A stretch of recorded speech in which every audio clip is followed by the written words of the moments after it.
I blew up my marriage for an online fantasy. That's the truth. I still can't believe I did it. And the way it ended still shocks me. I had a wife who trusted me.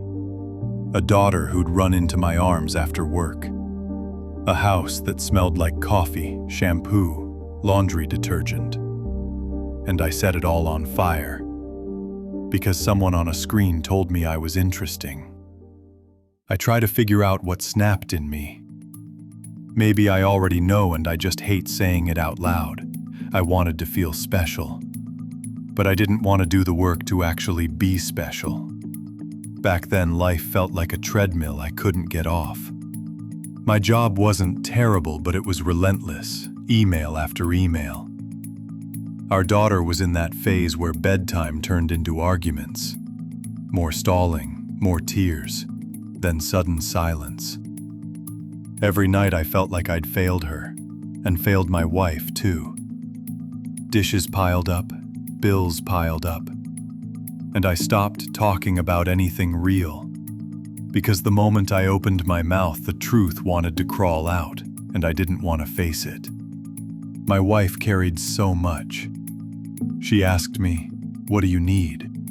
And I'd just say, "I'm fine." Fine became my shield. But shields rust, and eventually they cut. Then Carly showed up online. It started as harmless. Jokes, late-night chats, little confessions wrapped in sarcasm. She laughed at things my wife didn't laugh at anymore, and suddenly I felt alive again. I told myself it was nothing, just a little escape, but soon it became a habit, and then a secret. You can guess the rest. Photos, voice notes, video calls. The first time we crossed the line, I felt both sick and thrilled. I sat there in the dark afterward, laptop shut, swearing I'd stop. I didn't. The second time was easier. The third time I was planning around it. Meanwhile, I pulled away from my wife in cruel, tiny ways, standing a little farther from her in the kitchen, going to bed later, flinching when she touched me. She noticed. Of course she did.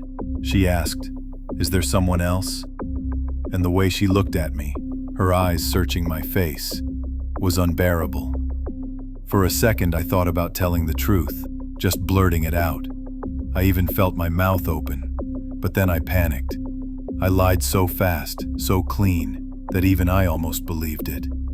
"No, I'm just tired."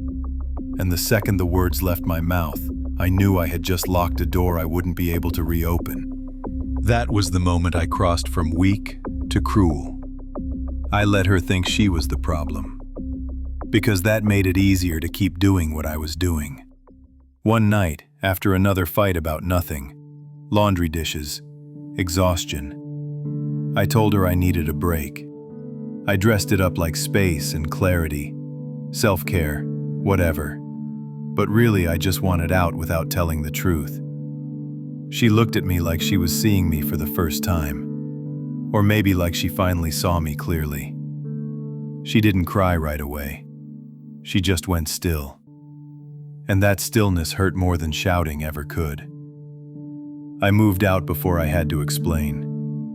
Took a bag, a laptop, and this version of myself I thought I'd unlocked, exciting, wanted, free. The apartment I rented was quiet. Not peaceful quiet, empty quiet.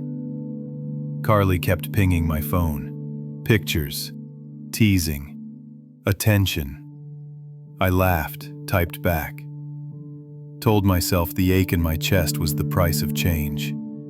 Then, my wife found the messages. She called me.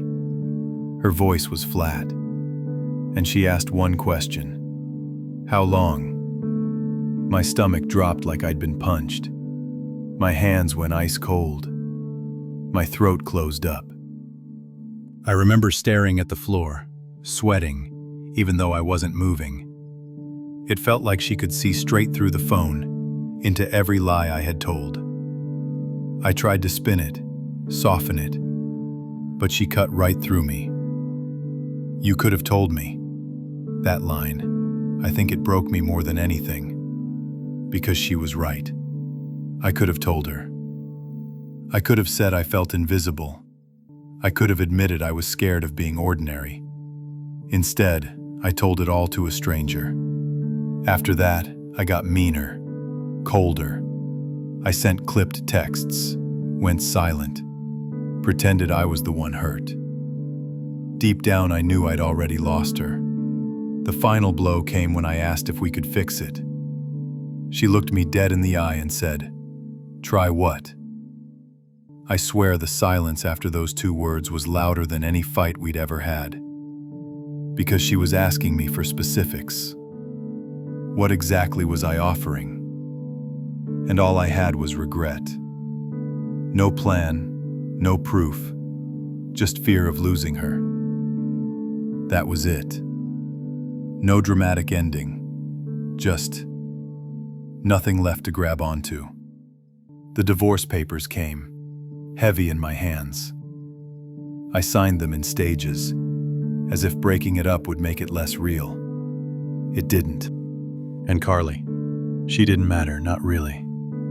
The thrill faded, the texts, the pictures, the nights. They meant nothing compared to the sound of my daughter laughing in the kitchen.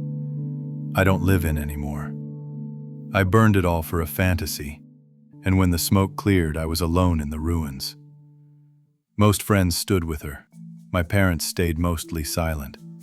A buddy at work sent me a cliché text, "You'll get through this," and then vanished. What could anyone say, really? I go back over and over to the tiny pivots. The first DM I could have ignored. The night I hid in the bathroom typing instead of walking into the bedroom and admitting I felt small. The morning I could have stayed longer at the table and really listened. I built 1,000 tiny betrayals until they turned into one big catastrophic act. And then I pretended it was too big to fix. That's the part I can't forgive, how I dressed up laziness as fate. Now I don't have some shiny redemption arc, no new love, no dramatic turnaround. I have mornings where the bed feels too big, nights where I rehearse conversations with a woman who doesn't want to hear them anymore. I have a daughter who still runs into my arms, and a promise not to let my mess spill onto her life. I have a therapist I finally called.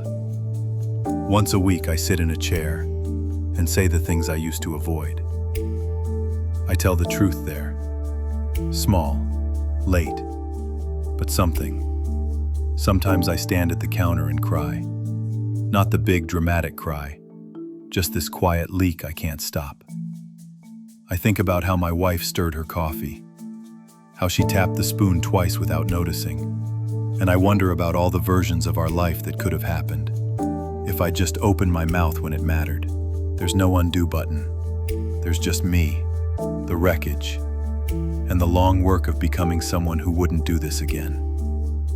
So if you're listening to this, hear me clearly. If you think you're protecting someone by keeping a secret, you're not. You're protecting yourself. And when they find out, and they always find out, you'll see the look I saw, and you'll never forget it. If you take anything from me, take this. The second you start protecting a secret more than the person you love, you're already walking away. So let me leave you with a question. What secret are you protecting? And when it comes out, because it will, are you ready to pay the price?